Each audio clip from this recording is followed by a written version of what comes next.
พื่อปฏิบัติตามฮีต12ของ14ประเพณีลาวเฮาที่ได้ยึดถือมาแต่ดึกดำบรรพ์โดยเฉพาะบุญออกพรรษาปวารณาประจำปีพศ2562ปีนี้จะได้จัดขึ้นในวันเพ็ญของเดือน11ลาวตามที่เคยปฏิบัติกันมา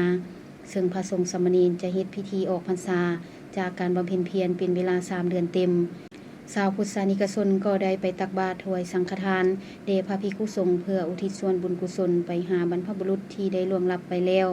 อุทิศหาเทวดาเจ้าทั้งหลายและเจ้ากรรมนายเวรเคียงคู่กับศาสนาแล้วยังจะได้มีพิธีแข่งขันเรือส่วงและไหลเรือไฟเพื่อถวายแก่เจ้าแม่คงคาที่รอเลี้ยงชีวิตของมวลมนุษย์ในระยะผ่านมาดังท่านไมจอมวรรณสารคำเจ้าเมืองปากสันประธานกิตติมศักดิ์จัดงานบุญสวงเหือประเพณีออกพรรษาปวารณาได้ให้สัมภาษณ์ในวันที่1ตุลาคม2019ว่าการจัดงานบุญออกพรรษาปวารณาประจำปีพศ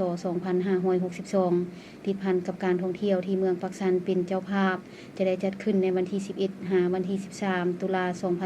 2019อยู่ที่สนามแข่งเรือปากน้ำซันบ้านปากสันเมืองปากสันแขวงบริคำไซ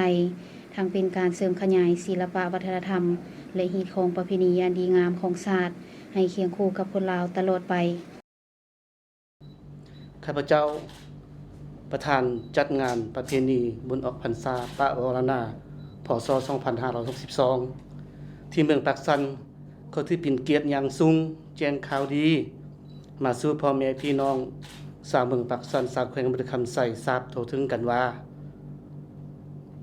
งานบุญออกพรรษาปวารณาประจำปีพศ2562ติดพันกับการท่องเที่ยวที่เมืองปากสันเป็นเจ้าภาพจะได้จัดขึ้นในวันศุกร์เสาร์และอาทิตย์ตรงกับวันที่11 12และ13ตุลาคม2019สถานที่อยู่ปากน้ำซันบ้านปากสันเมืองปากสันแขวงบริคำไซสำหรับการกะเกียมงานแข่งขันเรือส่วงในบุญออกพรรษาปวารณาประจำปีพศ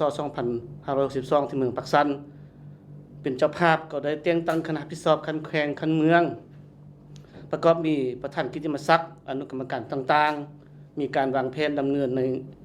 การจัดกิจกรรมต่างๆภายหลังเปิดพิธีอย่างเป็นทางการก็จะได้รับชมการแข่งขันทรงเรือมิตรภาพลาวไทยและการแข่งขันเรือยาว55สีพาย22สีพายยิงทรายประกอบมีเรือแข่งขันทรายนอกทรายในและการแข่งขันเรือไฟที่สวยงามตามลำแม่น้ำคลองแสดงศิลปะวรรณคดีครบงานอย่างฟดฟื้นนอกนั้นยังมีตลาดวางขายสินค้าทางภายในและต่างประเทศมีการจำหน่ายผลิตภัณฑ์เกษตรกรรมของประชาชนและกิจกรรมครบงานต่างๆอย่างมุนซื่นภายหลังสำเร็จ